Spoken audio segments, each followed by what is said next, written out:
रीवा के शासकीय आयुर्वेद महाविद्यालय के रिसर्च का भविष्य राजधानी स्थित संचालनालय में अटका हुआ है। कॉलेज को लगभग 48 वर्ष बीत जाने के बाद भी पोस्ट ग्रेजुएशन कोर्सेज के शुरू न होने से छात्रों की रिसर्च की सुविधा उन्हें नहीं मिल पा रही। रीवा के शासकीय आयुर्वेद महाविद्यालय की स्थापना 1972 में हुई थी। महाविद्यालय में इन दिनों पोस्ट ग्रेजुएशन में 14 कोर्सेस हैं, जिसमें से सिर्फ संहिता विभाग में बस पोस्ट ग्रेजुएशन की सुविधा है, बाकी 13 में कोई सुविधा नहीं है, जिसकी वजह से पोस्ट ग्रेजुएशन कोर्स संचालित नहीं हो पा रहा है। पोस्ट ग्रेजुएशन कोर्स में ही छात्र रिसर्च करते हैं। अब ये कोर्स ही नहीं संचालित हो रहे तो छात्र रिसर्च कहाँ करें? इसके ना शुरू होने की मुख्य वजह ये है कि पोस्ट ग्रेजुएशन के हिसाब से इसमें टीचर नहीं है, जिसकी वजह से ये कोर्स संचालित नहीं हो पा रहे हैं।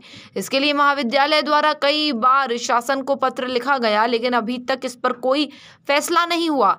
इस महाविद्यालय में रिसर्च कार्य सिर्फ संहिता विषय तक अटका हुआ है, जबकि जिन विषयों पर रिसर्च शुरू होने का इंतजार किया जा रहा है उनमें कार्य चिकित्सा, शल्य विभाग एवं अन्य विभाग शामिल हैं। इन कोर्सों के शुरू नहीं होने से छात्रों को काफी दिक्कतों का सामना करना पड़ता है।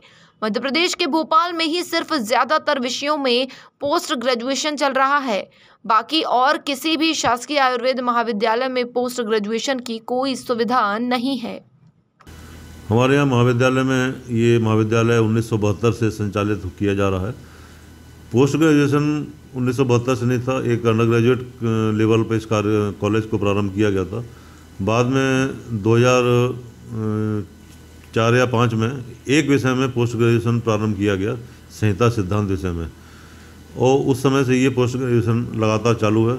लेकिन हमारे यहाँ जैसे आयुर्वेद में 14 विषय होते हैं, 14 विभाग होते हैं, तो 14 विभागों में ही सभी में पोस्ट ग्रेजुएशन होने की सुविधा है, लेकिन हमारे महाविद्यालय में सिर्फ एक विषय में ही संचालित किया जा रहा है।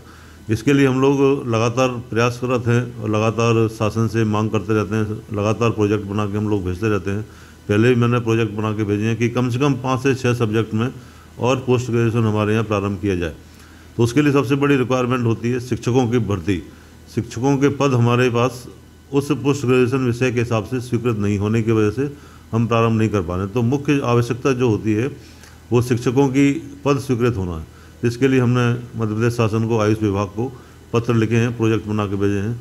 जैसे ही स्वीकृति प्राप्त होगी वो प्रारंभ होगा। हाँ बिल्कुल, अभी मध्य प्रदेश में सिर्फ एक महाविद्यालय खुशीलाल आयुर्वेद महाविद्यालय है, भोपाल है, वहाँ पर काफ़ी सारे विषय में पोस्ट ग्रेजुएशन प्रारंभ हो चुका है।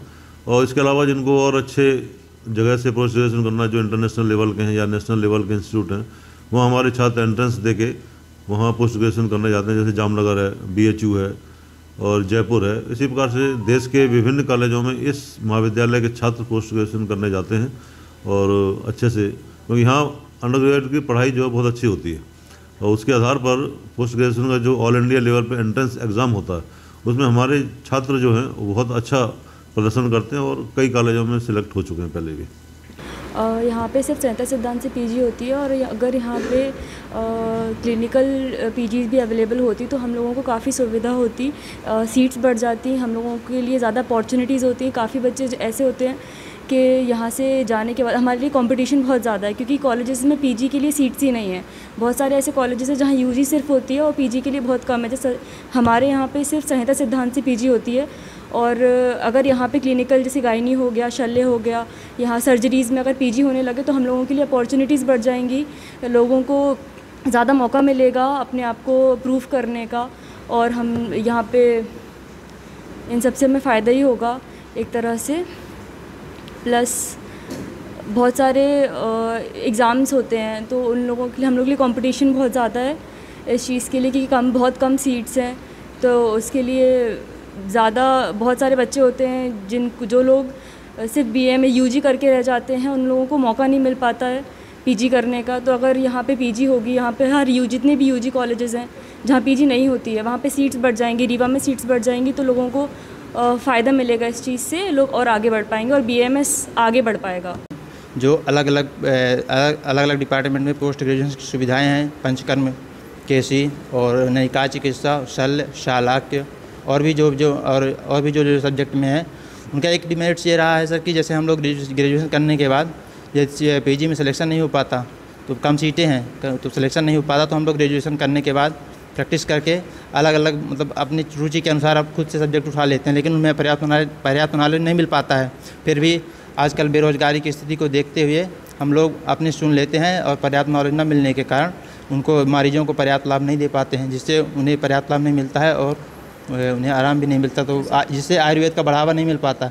आयुर्वेद को बढ़ाने के लिए हमें हमारे देश में जितनी भी संस्थाएं हैं वहाँ पे लगभग जितनी अधिक से अधिक सीटें हो सके प्रत्येक महाविद्यालयों में अवेलेबल कराने की ज़रूरत है। सर हम लोग मांग उठाएंगे आयुष डिपार्टमेंट से जाके कि हमारे कॉलेज में या कि मध्य प्रदेश में अधिक से अधिक PG सीटें बढ़ाई जाएँ। रीवा से मनीष दाहिया की रिपोर्ट।